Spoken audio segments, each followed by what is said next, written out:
Ang process flow when handling children allegedly involved in dangerous drugs ay nakalahad sa revised protocol when handling children involved in dangerous drugs base sa amendment ng Board Regulation No. 6 Series of 2019 ng Dangerous Drugs Board o DDB. Sa pangunguna ng Juvenile Justice and Welfare Council o JJWC, nabuo ang isang technical working group para suriin at baguhin ang protocol para magbigay ng mas malinaw na mga alituntunin sa pagbibigay ng mga naaangkop na serbisyo para sa mga child at risk o CAR o Children in Conflict with the Law o CICL na sangkot sa mapanganib na droga. Ayon sa protocol, ang mga bata ay dapat ituring ng may paggalang at iba sa pagtrato sa mga nakatatanda. Ang pagtrato sa mga batang sakop ng protokol na ito ay dapat sumusunod sa mga karapatang pambata at walang diskriminasyon ayon sa United Nations Convention on the Rights of the Child. Hindi sakop ng protokol na ito ang mga batang nasasangkot sa iligal na droga kung ang bata ay, una, nag-apply para sa voluntary confinement ayon sa DDP Regulation No. 3 Series of 2007. Pangalawa, positive sa random drug testing ng paaralan ayon sa mga protocol ng DDP Regulation No. 3 Series of 2009 at pangatlo, tatanggap ng interbensyong panggamot sa isang pribadong rehab center. Ang process flow ay nag-uumpisa sa unang hakbang, intake. Kailangan munang malaman kung ang bata ay isang child at risk o child in conflict with the law dahil ito ang magiging batayan kung paano niya dadaanan ang lahat ng bahagi ng process flow. Kung ang isang CAR ay sumuko, ang person in authority ay magbibigay alam sa Local Social Welfare and Development Office o LSWDO at sisiguraduhin kasama ang isang social worker sa pagsasagawa ng mga kinakailangang proseso upang makuha ang mahahalagang impormasyon para sa dokumentasyon ng pamahalaan. Sa protocol na ito, maaaring ang mga persons in authority ay ang mga pulis, opisyal ng lokal na pamahalaan, o kahit sinong opisyal ng gobyerno na kabilang sa kampanyang laban sa iligal na droga. Kung ang isang bata ay nahuli, nagsumite ng sarili, o sumuko para sa di umano'y paglabag sa batas at itinuring bilang isang CICL, ang intake procedure para sa CICL ang susundin. Ang intake process ay dapat palaging ginagabayan ng pinakamahusay na interes ng bata. Isinasagawa sa isang kapaligirang ligtas sa bata, sa presensya ng mga magulang o tagapag-alaga, at sensitibo sa kultura, edad at kasarian. Bago ang anumang interbensyon, ang pahintulot ay dapat ibigay ng mga magulang ng bata o mga lehitimong tagapag-alaga. Ang CAR at CICL ay dapat na magpa-screen. Ang screening ay ginagawa ng isang certified service provider ng Department of Health. Ang screener ay maaari lamang gumamit ng screening tools na certified ng DOH tulad ng ASSIST o Alcohol, Smoking, and Substance Involvement Screening Test at CRAFT Plus N o CAR, Relax, Alone, Forget, Family and Friends, Trouble, plus Narcotics. Maliban sa pamilya ng bata, ang resulta ng anumang screening at assessment procedure ay dapat malaman ng mga piling tao lamang katulad ng lokal na social worker, multidisciplinary team o MDT, community-based drug rehabilitation service provider, at o ang hukuman at pasilidad para sa mga kaso ng CICL.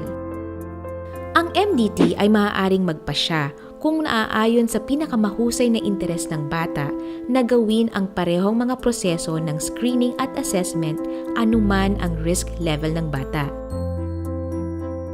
Ang susunod na proseso ay treatment. Sa anumang antas ng interbensyon sa paggamot, ang mga magulang at tagapag-alaga ng mga bata ay kinakailangang lumahok upang matiyak na maisakatuparan ang mga layunin ng mga programa. Ang mga interbensyon sa paggamot ay nag-iiba depende sa sitwasyon ng bawat bata. Ang mga batang nasuri bilang low risk ay dapat sumailalim sa general interventions na nakatutok sa mga panganib at mga epektong kaugnay sa paggamit ng droga, pagkilala at pagkontrol ng emosyon, at mga kasanayan sa pagtanggi. Para sa mga children who use drugs o CWOD, na nasuri bilang moderate to high risk at na-assess na mayroong mild substance use disorder, ang kanilang programa sa paggamot ay nakatutok sa mga panganib at epektong kaugnay sa paggamit ng droga, pagkilala at pagkontrol ng emosyon, mga kasanayan sa pagtanggi, kasanayan sa buhay, at pagpigil sa relapse.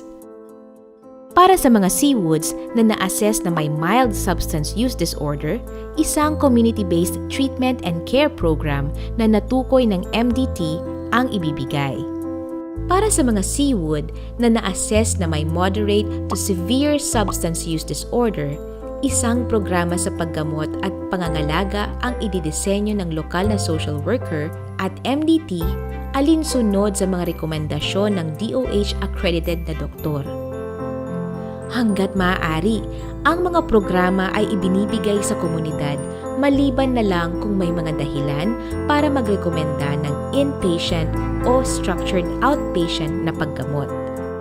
Ang mga programa ng interbensyon o paggamot ay maaaring ipagpatupad ng lokal na tanggapan o pasilidad ng kalusugan, barangay o Local Council for the Protection of Children, NGO, ADAC, at mga paaralan.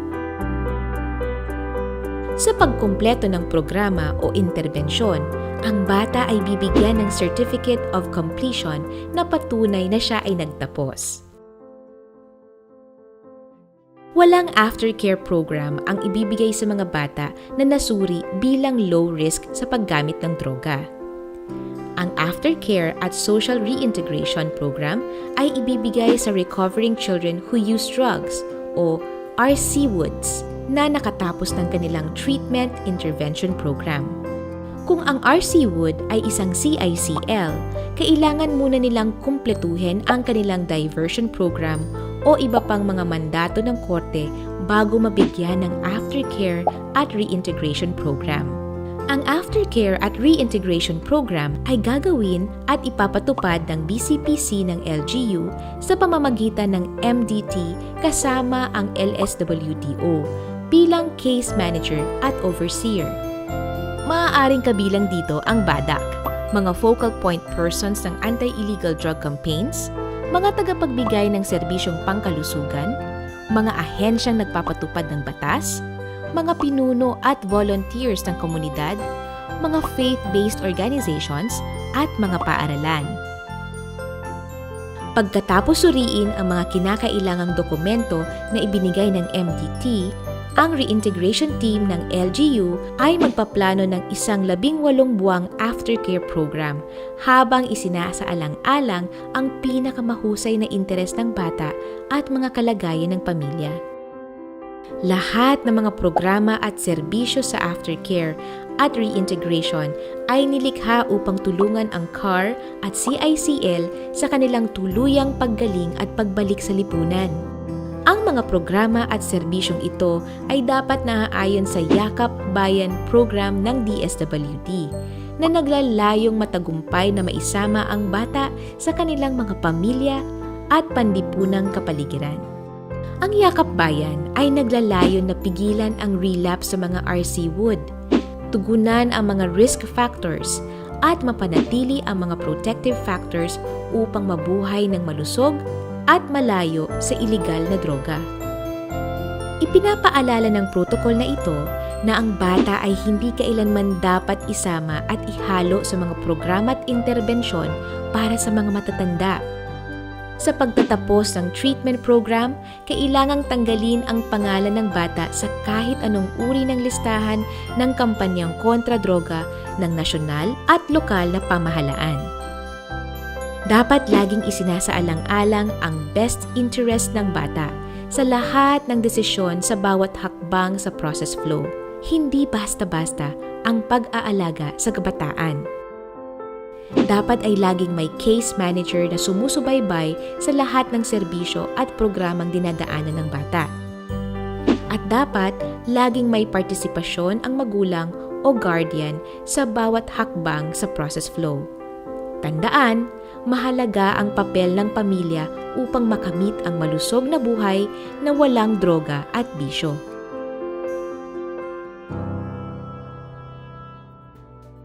Magtulungan tayong lahat upang makapagbigay ng pinakamataas na kalidad ng mga serbisyo, alaga at programang makakatulong sa mga batang lumayo sa droga at mabuhay ng maginhawa.